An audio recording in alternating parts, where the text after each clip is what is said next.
Good morning सांग माने आज हूँ शनिवार। तो शनिवार आम पीएम किसान 16वीं किस्ती केबे आसीबो चलंतु जानिबा। सांग माने पीएम किसान किस्ती आमर जोटा कि फेब्रुआरी मासरे आसीबो।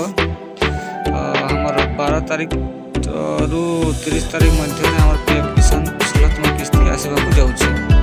तेणु जो भाई भाई भाई भौणी माने से जदि करना तेरे जल्दी मो सरकार सेवा केंद्र को जाई 16वीं किस्ती पाइबापी ईकेएससी खोली नियंतु, कारण बहुत जल्दी आमर पीएम किसान पैसा आसवाक जाउछि।